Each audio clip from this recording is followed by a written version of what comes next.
नमस्कार दोस्तों, आप देख रहे हैं झारखंड डेली न्यूज। आइए जानते हैं झारखंड की दिन भर की ताजा और बड़ी खबरें। अगर आपने अभी तक इस वीडियो को लाइक और चैनल को सब्सक्राइब नहीं किया है तो फटाफट से कर दीजिए। आज की पहली खबर है कि 5 दिनों में दूसरी बार बढ़े पेट्रोल डीजल के दाम। भारत में पेट्रोल और डीजल की कीमतों में एक बार फिर बढ़ोतरी हुई है। बीते 5 दिनों में यह दूसरी बार है जब ईंधन के दाम बढ़ाए गए हैं। मंगलवार को पेट्रोल डीजल के दाम 90 पैसे और बढ़ गए। इससे पहले शुक्रवार को भी पेट्रोल और डीजल की कीमतों में लगभग 3 रुपए प्रति लीटर का इजाफा किया गया था। वैश्विक तेल आपूर्ति में बाधा के कारण ईंधन की कीमतों में लगातार वृद्धि हो रही है। ईरान में चल रहे संघर्ष को इसका एक प्रमुख कारण बताया जा रहा है।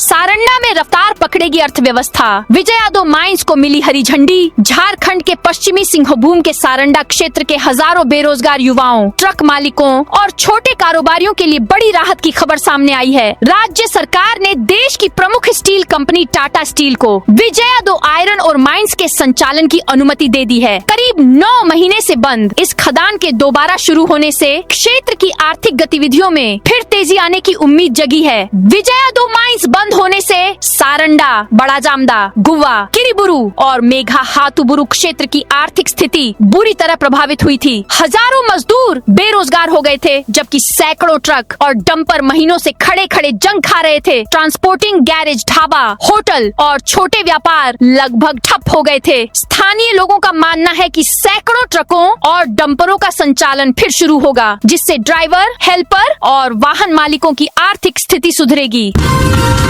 रांची में एक गिरगिट ने बंद करा दी 80 फैक्ट्रियां। राजधानी रांची में बिजली व्यवस्था की हालत का अंदाजा इसी बात से लगाया जा सकता है कि सोमवार को एक गिरगिट ने पूरे तुपुदाना इंडस्ट्रियल एरिया की बिजली व्यवस्था को करीब 40 मिनट तक ठप कर दिया। इस दौरान लगभग 80 कारखानों का कामकाज प्रभावित रहा और व्यापारियों को लाखों रुपए के नुकसान का सामना करना पड़ा। घटना डोरंडा डिवीजन अंतर्गत तुपुदाना बिजली सब स्टेशन की है, जहाँ सुबह करीब 10 बजे कार्टून फीडर अचानक बंद हो गया। शुरुआत में अधिकारियों को तकनीकी खराबी का अंदेशा हुआ, लेकिन काफी देर तक जांच के बावजूद फॉल्ट का पता नहीं चल सका। बाद में पता चला कि एक गिरगिट फीडर के कांटेक्ट पॉइंट पर फंस गई थी, जिसके कारण बिजली आपूर्ति बाधित हो गई।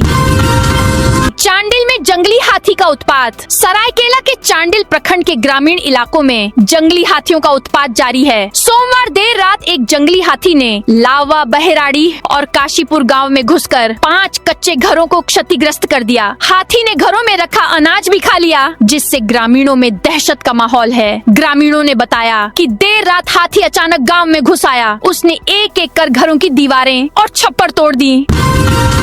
रांची में 50% से अधिक पेट्रोल पंप हुए बंद। रांची में पेट्रोल डीजल की किल्लत लगातार गहराती जा रही है। शहर के 50% से अधिक पेट्रोल पंपों पर पेट्रोल उपलब्ध नहीं होने से आम लोगों की परेशानी बढ़ गई है। जो पंप खुले हैं, वहाँ भी सीमित मात्रा में पेट्रोल दिया जा रहा है। कहीं बाइक चालकों को 100 रुपए का पेट्रोल मिल रहा है, तो कहीं 200 रुपए तक ही तेल दिया जा रहा है। कोकर स्थित एक पेट्रोल पंप पर बाइक सवारों को केवल 100 रुपए का पेट्रोल दिया जा रहा है, जबकि सिरमटोली क्षेत्र के पंपों पर 200 रुपए तक की सीमा तय कर दी गई है।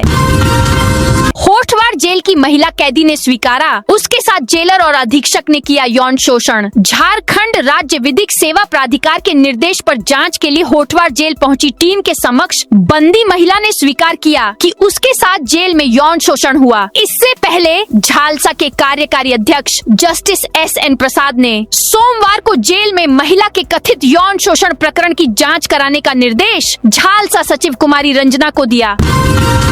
ट्रेन में सिगरेट के लिए यात्रियों की जान से खिलवाड़। मध्य प्रदेश के रतलाम जिले में 2 दिन पहले तिरुवनंतपुरम हजरत निजामुद्दीन राजधानी एक्सप्रेस के एक ऐसी कोच में आग लगने की घटना ने रेलवे सुरक्षा व्यवस्था को लेकर एक बार फिर चिंता बढ़ा दी है। हालांकि राहत की बात यह रही कि हादसे के 15 मिनट के भीतर सभी 68 यात्रियों को सुरक्षित बाहर निकाल लिया गया। इस घटना के बाद रेलवे जहां AC कोचों में लगे fire and smoke detection system को और प्रभावी बनाने में जुटा है, वहीं दूसरी ओर कुछ शरारती यात्री अपनी लापरवाही और नासमझी से यात्रियों की जान जोखिम में डाल रहे हैं। आज आज से 21 मई तक बारिश के आसार। रांची समेत झारखंड के अधिकांश जिलों में मौसम का मिजाज लगातार बदल रहा है। सुबह तेज धूप और उमस लोगों को परेशान कर रही है, जबकि दोपहर बाद कई जगहों पर तेज हवा और बारिश का दौर शुरू हो जा रहा है। सोमवार को राजधानी रांची में दिन भर उमस बनी रही।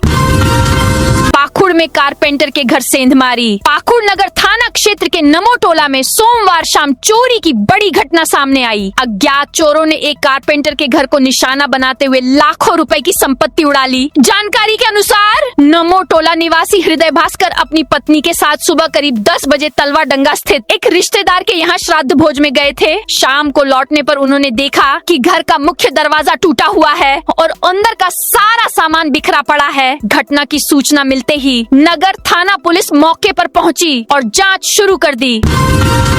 प्रिंस खान गिरोह का हथियार सप्लायर गिरफ्तार। धनबाद में पुलिस ने फरार चल रहे प्रिंस खान गिरोह से जुड़े एक कथित सफेद पोश सहयोगी को गिरफ्तार किया है। आरोपी की पहचान गोविंदपुर निवासी मंजूर आलम उर्फ सोनू दर्जी के रूप में हुई है। वह कांग्रेस का पूर्व जिला महासचिव रह चुका है। बरवा अड्डा पुलिस ने उसके पास से 2 पिस्टल और जिंदा गोलियां भी बरामद की हैं। पुलिस के अनुसार आरोपी गिरोह के लिए रंगदारी से वसूले गए पैसों को जमीन में निवेश कराने का काम करता था। पूछताछ में उसने कई अहम खुलासे किए हैं, जिससे पुलिस की जांच और तेज हो गई है।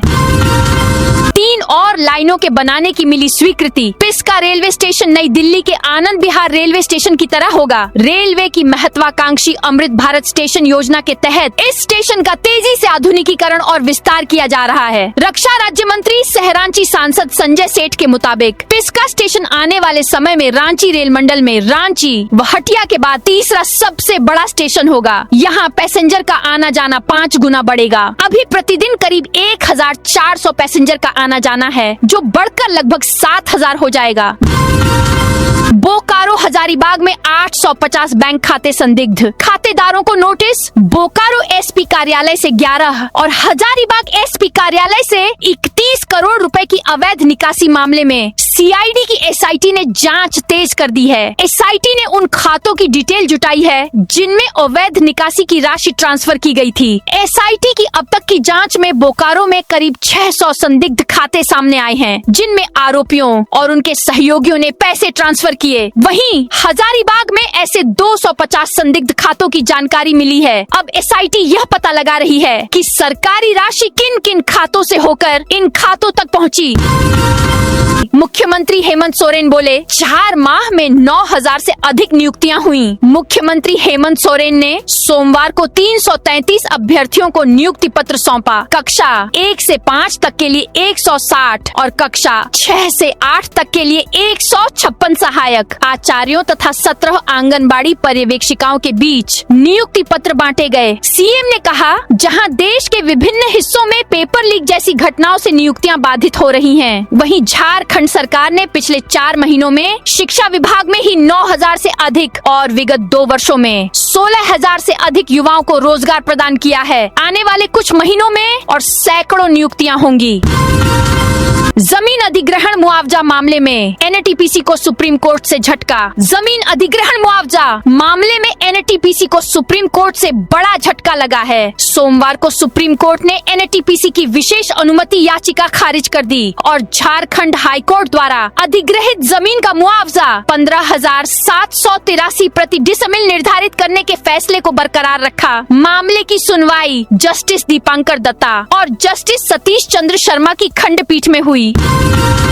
भंडरिया में 16 करोड़ से 6 पंचायतों में 433 जलमीनार लगी। जिला के भंडरिया प्रखंड के ग्रामीणों को शुद्ध पेयजल उपलब्ध कराने के उद्देश्य से सरकार द्वारा गांव-गांव और टोले-टोले में सोलर युक्त जलमीनार का निर्माण कराया गया था, लेकिन आज अधिकांश जलमीनार शोपीस बनकर रह गए हैं। पेयजल स्वच्छता विभाग, कल्याण विभाग तथा स्थानीय जनप्रतिनिधियों के 15वें वित्त मद से करोड़ों रुपए खर्च कर लगाए गए इन जलमीनारों की स्थिति बदहाल हो चुकी है। रांची में गर्मी और बिजली कटौती का डबल अटैक। राजधानी रांची में बढ़ती गर्मी के साथ बिजली संकट भी गहराने लगा है। उमस भरी गर्मी के बीच लगातार हो रही बिजली कटौती से शहरवासी परेशान हैं। खासकर सुबह 8 बजे से 10 बजे और शाम 6 बजे से 8 बजे के पीक आवर में बिजली कट की समस्या लोगों के लिए बड़ी मुसीबत बन गई है। रांची में गर्मी और बिजली कटौती से इलेक्ट्रॉनिक्स बाजार में उछाल। उमस भरी बढ़ती गर्मी ने रांची के इलेक्ट्रॉनिक्स बाजार में खलबली मचा दी है। ऐसी कूलर और पंखों के साथ साथ बिजली कटौती से परेशान लोग इन्वर्टर और भारी क्षमता वाली बैटरियों की ओर भी रुख कर रहे हैं। बाजार के दुकानदारों का कहना है कि बीते हफ्ते से बिक्री में खासा उछाल आया है और दुकानों पर रोजाना ग्राहकों की भीड़ देखने को मिल रही है। झारखंड में करोड़ों का वेतन घोटाला। बोकारो हजारीबाग के 850 बैंक खाते जांच के घेरे में। रांची जिलों के कोषागार से अवैध वेतन निकासी मामले की जांच कर रही सीआईडी की विशेष जांच टीम एसआईटी ने अब तक बोकारो हजारीबाग केस में 850 बैंक खातों की जानकारी जुटाई है, जिनकी जांच चल रही है। इनमें बोकारो के केस में 600 व हजारीबाग के केस में 250 बैंक खाते शामिल हैं। ये सभी बैंक खाते जांच के घेरे में हैं। जांच में जैसे जैसे सरकारी खातों से अवैध निकासी का मामला उजागर होता जा रहा है, एसआईटी उन्हें फ्रीज कराती जा रही है। रांची में गर्मी और बिजली कटौती से इलेक्ट्रॉनिक्स बाजार में उछाल। उमस भरी बढ़ती गर्मी ने रांची के इलेक्ट्रॉनिक्स बाजार में खलबली मचा दी है। ऐसी कूलर और पंखों के साथ साथ बिजली कटौती से परेशान लोग इन्वर्टर और भारी क्षमता वाली बैटरियों की ओर भी रुख कर रहे हैं। बाजार के दुकानदारों का कहना है कि बीते हफ्ते से बिक्री में खासा उछाल आया है और दुकानों पर रोजाना ग्राहकों की भीड़ देखने को मिल रही है। दोस्तों, ये थी आज की ताजा और बड़ी खबरें।